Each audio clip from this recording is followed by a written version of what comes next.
Wayne Bennett remembers the reaction of the Denver Broncos coaching staff when he played them videotapes of rugby league during regular visits to the NFL franchise, after which the Brisbane Broncos were named. "They'd yell out, 'Come and have a look at these mad guys,'" Bennett said. "Everyone would come into the room and they'd be yelling and screaming. They couldn't believe guys could hit so hard and tackle so hard. They loved the game. It's why Bennett is back in Denver as England coach for the historic test against New Zealand on Sunday, 6 a.m. Australian Eastern Standard Time, more than 30 years after his first visit to Mile High Stadium with Brisbane founders Paul Morgan, John Ribot, Barry Maranta, Steve Williams and Gary Balkan. They decided to model the new Brisbane franchise, which was founded in 1988, on the Denver Broncos and adopted marketing ideas and the establishment of a charities fund from the three-time Super Bowl champions, as well as their name. "We built a relationship with them and it was a very strong relationship there for a long period of time," Bennett said. "We knew their owner Pat Bolin, and Fred Fleming was a guy who was very good to us. John Beek was the CEO and John Elway was the star player. We'd bring a couple of players with us from time to time. The relationship has waned a bit now, but John Ribot and Chris Johns have stayed in touch with them." Bennett spoke to NRL.com on the condition he discussed Test football and not face questions about his coaching future at Brisbane, or his prop Matt Lodge resolving the financial compensation issue with an American family he terrorized in 2015. Bennett regularly visited Denver in the late 1980s and early 1990s, while former NFL Broncos head coach Wade Phillips attended a State of Origin match as a guest of the NRL club. "He stayed in Brisbane and came to my place for dinner," Bennett said. "He absolutely loved the Origin game. He hadn't been to a rugby league game before. We would bring videos over to show the coaches who we were and how we played. I remember the coach saying to me, 'That guy there is a great decision maker,' and it was Wally Lewis. They didn't know who Wally was. They were just watching highlights of stuff we brought over. I said, 'Yep, he is. How did you work that out?' He said, 'Just by watching what he is doing there,' and I said, 'Well, he is one of the stars of our game.'"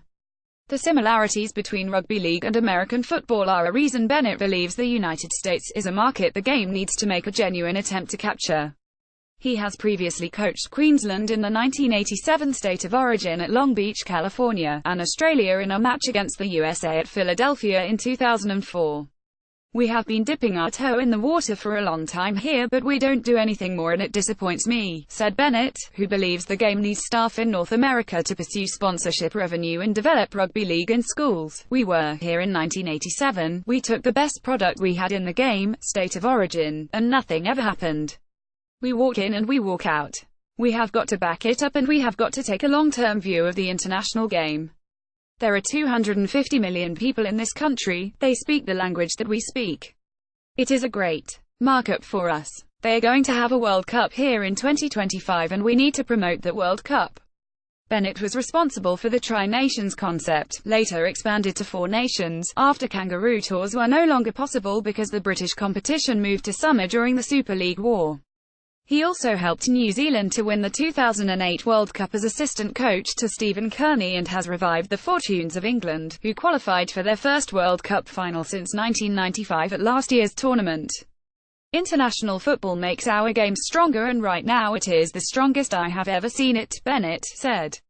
"I have had so many wonderful experiences in the game, but the Tonga-England semi-final in New Zealand during last year's World Cup was as good as you were ever going to get. The stadium was packed out and to see the colors and the singing, we didn't leave the ground for 2 hours after time and they were still in the streets, happy and singing and showing what the game means to them." Bennett said there had been a shift in attitude by the players and they were now demanding to play representative matches. Of his top 20 players at the Broncos, Bennett said 16 were playing for their nations or in Origin this weekend, and he revealed that centre Tom Opasic was also keen to represent Serbia. "Jason Taumalolo's decision last year to play with Tonga has been a game-changer," Bennett said. "I didn't believe that what he did was right in the sense that the game allowed that to happen when he had played for New Zealand, but I respected his decision and through that decision he has brought a lot of other young men with him. At the moment, you have got Tebi Tapangai, who is going to be one of the stars of the game and he doesn't want to play for Australia. He is an Australian-born kid but he wants to play for Tonga.